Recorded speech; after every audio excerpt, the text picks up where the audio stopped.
कृष्णा।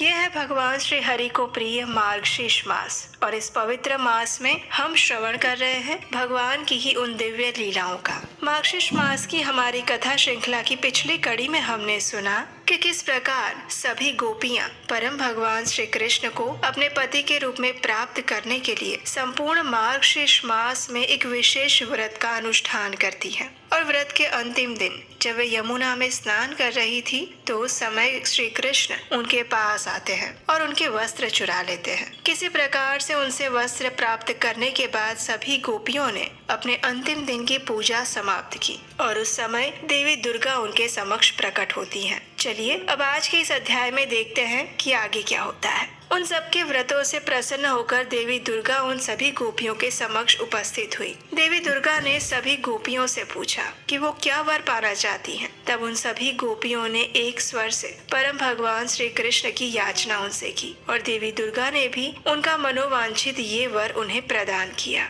देवी कात्यायनी से इस प्रकार वरदान प्राप्त करने के बाद श्री राधिका और सभी गोपियां अपने अपने घर जाने के लिए तैयार हुई और उतने में ही उनके आराध्य श्री कृष्ण वहां पर आ पहुंचे। उनके श्री अंगों पर पीताम्बर वस्त्र शोभा पा रहा था। वे अनेक प्रकार के आभूषणों से विभूषित थे। अजानु लंबी मालती माला और वन माला उनकी शोभा बढ़ा रहे थे। उनका प्रसन्न मुख मंद हास्य से सुशोभित था। श्याम सुंदर के सुंदर अद्भुत स्वरूप को देखकर श्री राधिका ने वेग पूर्वक आगे बढ़कर उन्हें प्रणाम किया और तब श्री कृष्ण ने कहा, हे प्राणाधिके राधिके, आप मनोवांछित वर मांगिए। हे गोप किशोरी गोपियां, आप सब भी अपनी अपनी इच्छा के अनुसार मुझसे वर मांग सकती हैं। श्री कृष्ण की ये बात सुनकर श्री राधिका और अन्य सभी गोप कन्याओं ने हर्ष के साथ प्रभु से वर मांगते हुए कहा। सबसे पहले श्री राधिका बोली, हे प्रभु, मेरा चित्त रूपी चंचरिक मन सदैव आपके चरण कमलों में रमता रहे।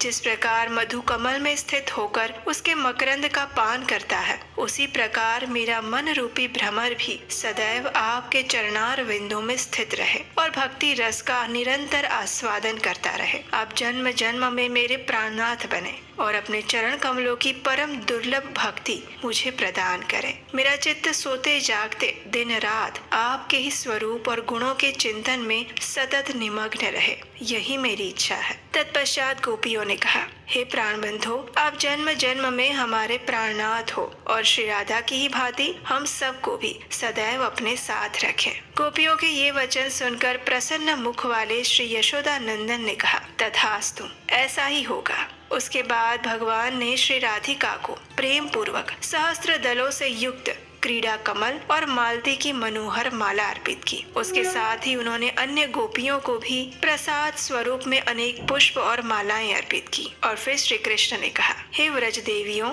आज से लेकर 3 मास पूर्ण हो जाने पर वृंदावन के सुरम्य रास मंडल में आप सभी लोग मेरे साथ रास क्रीड़ा करेंगी। हे गोपियों, जैसा मैं हूँ वैसे ही आप सब हैं। आप सभी लोगों का ये व्रत लोक रक्षा के लिए है, अपने स्वार्थ की सिद्धि के लिए नहीं, क्योंकि आप सब तो गोलोक से मेरे साथ ही आई हो और फिर मेरे साथ ही वापस चली जाएंगी। आप सभी मेरी नित्य सिद्धा प्रेयसी हैं। अब शीघ्र ही अपने घर जाइए। मैं जन्म जन्म में सिर्फ और सिर्फ आप ही का हूँ।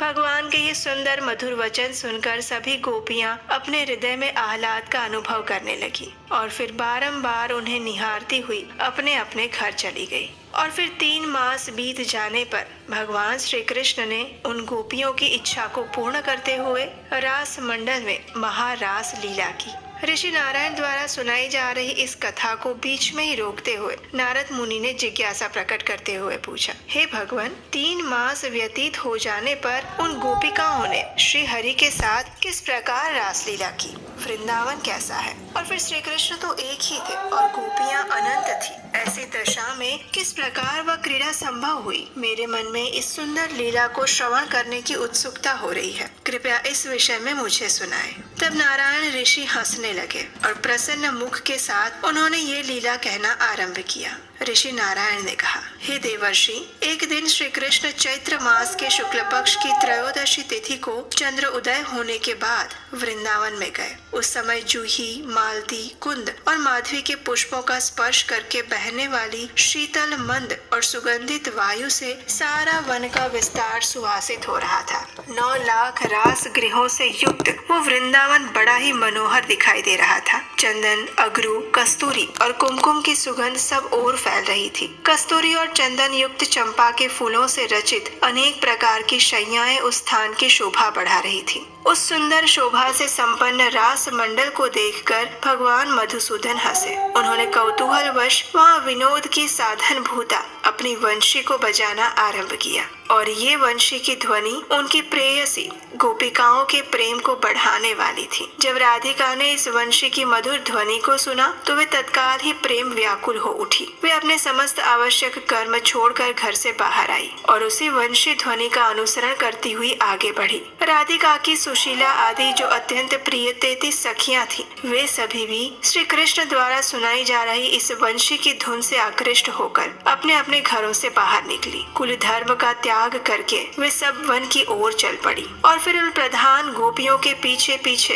दूसरी अन्य गोपियां भी जो जिस अवस्था में थी उसी अवस्था में लाखों की संख्या में वे अपने अपने घरों से निकलकर वन में एक स्थान पर एकत्रित होने लगी। उसके बाद शुभ वेला में संपूर्ण सखियों के साथ श्री कृष्ण के चरण कमलों का चिंतन करते हुए श्री राधिका ने रास मंडल में प्रवेश किया। राधा को अपने समक्ष देखकर श्री कृष्ण अत्यंत प्रसन्न हुए और उस समय एक विचित्र लीला हुई। भगवान ने अपने आप को विस्तारित किया और 9 लाख गोपियां और उनके साथ उतने ही 9 लाख गोप विग्रहधारी श्याम सुंदर श्री कृष्ण प्रकट हुए और इस प्रकार 18 लाख गोपियां और श्री कृष्ण उस रास मंडल में मिले और फिर एक महारास लीला आरंभ हुई। कुछ समय बाद श्री कृष्ण राधिका को लेकर वहाँ से अंतर ध्यान हो गए और अनेक सुरम्य वनों, पर्वतों, सरोवरों और नदी तटों पर ले जाकर उन्हें आनंद प्रदान करते रहे। श्री राधा के साथ भ्रमण करते हुए श्याम सुंदर ने एक वट वृक्ष देखा जिसकी शाखाओं का अग्रभाग बहुत ही ऊंचा था। हर्ष से भरे हुए श्री कृष्ण ने वहाँ पर बैठकर राधिका से चिरकाल तक पुरातन और विचित्र रहस्यों की कथाएं सुनाई और उस समय उन्होंने वहाँ पर आते हुए एक श्रेष्ठ मुनि को देखा जिनके मुख और नेत्र प्रसन्नता से खिले हुए थे। वे परमात्मा श्री हरि के जिस स्वरूप का ध्यान कर रहे थे उसे उन्होंने अपने हृदय में नहीं देखा और उनका ध्यान टूट गया और अब वे स्वरूप उनके सामने बाहर से प्रत्यक्ष रूप में दिखाई दे रहा था। उस ऋषि का शरीर काला था, उनके शरीर के अंग टेढ़े मेढ़े थे, वे नाटे और दिगंबर थे। उनका नाम था अष्टावक्र। वे ब्रह्म तेज से प्रकाशित हो रहे थे। उनका मस्तक जटाओं से भरा हुआ था और वे अपने मुंह से आग उगल रहे थे। वे स्वयं ब्रह्म तेज ही मूर्तिमान जैसे लग रहे थे। वे तेजस्वी और परम शांत थे। भयभीत होकर भक्ति भाव से दोनों हाथ जोड़कर मस्तक झुकाकर वे श्री राधिका और श्री कृष्ण के सामने खड़े हो गए। मुनिवर अष्टावक्र ने गोविंद को प्रणाम किया और उनकी स्तुति करने लगे।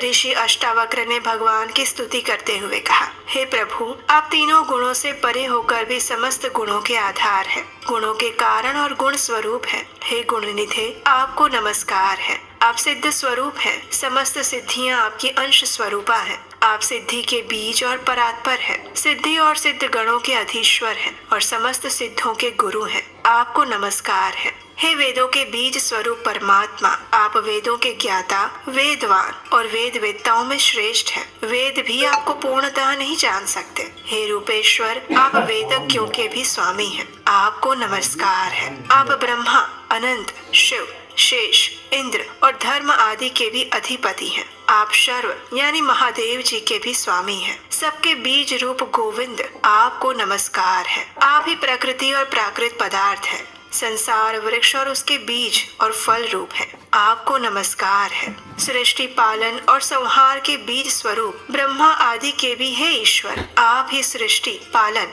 और संहार के कारण हैं। महाविराट रूपी वृक्ष के बीज राधा वल्लभ, आपको नमस्कार है। इस प्रकार कहकर मुनि श्रेष्ठ अष्टावक्र श्री कृष्ण के चरण कमलों में गिर पड़े और देखते ही देखते श्री राधा और गोविंद दोनों के ही सामने उन्होंने अपने प्राण त्याग दिए। उनका शरीर भगवान के पाद पद्मों के पास गिर पड़ा और उससे प्रज्वलित अग्नि शिखा के समान उनका तेज ऊपर उठ गया। वह 7 ताड़ के वृक्ष के बराबर ऊंचा उठा हुआ था और भगवान के चारों तरफ घूमकर पुनः उनके चरणों में गिरा और वहीं पर विलीन हो गया। ऋषि अष्टावक्र द्वारा किए गए इस स्तोत्र के विषय में कहा गया है कि जो भी व्यक्ति प्रातः काल में उठकर इस स्तोत्र का पाठ करता है या उसका श्रवण करता है वह परम निर्वाण रूप मोक्ष को प्राप्त करता है। इस स्तोत्र को सबसे पहले भगवान श्री हरि ने भगवान शिव को दिया था। इस प्रकार मुनि को प्राण त्यागते हुए देखने के बाद भगवान श्री कृष्ण ने उनके शरीर का दाह संस्कार किया। महात्मा अष्टावक्र का वह रक्त, मांस और हड्डियों से हीन शरीर 60,000 वर्षों तक बिना आहार लिए रहा था। इसलिए प्रज्वलित हुई जठराग्नि ने उस शरीर के रक्त, मांस और हड्डियों को तुरंत ही दग्ध कर दिया। मुनि का चित्त श्री हरि के चरणार विंद के चिंतन में लगा था, इसलिए उन्हें बाह्य ज्ञान बिल्कुल भी नहीं था। मधुसूदन श्री कृष्ण ने चंदन काष्ठ की चिता बनाकर उसमें अग्नि संबंधी कार्य किया और फिर उस शव को चिता पर स्थापित कर दिया। शव के ऊपर भी काष्ठ रखकर चिता में आग लगाई और मुनि का शरीर जलकर भस्म हो गया। आकाश में देवतागण दुंदुभियां बजाने लगे और तत्काल ही वहां से फूलों की वर्षा होने लगी। इसी बीच रत्नों के सार तत्व से निर्मित मन के समान तीव्र गति से चलने वाला एक सुंदर विमान गोलोक से उतरा और श्री हरि के सामने प्रकट हुआ। उसमें श्री कृष्ण के समान ही रूप और वेशभूषा वाले श्रेष्ठ पार्षद विराजमान थे।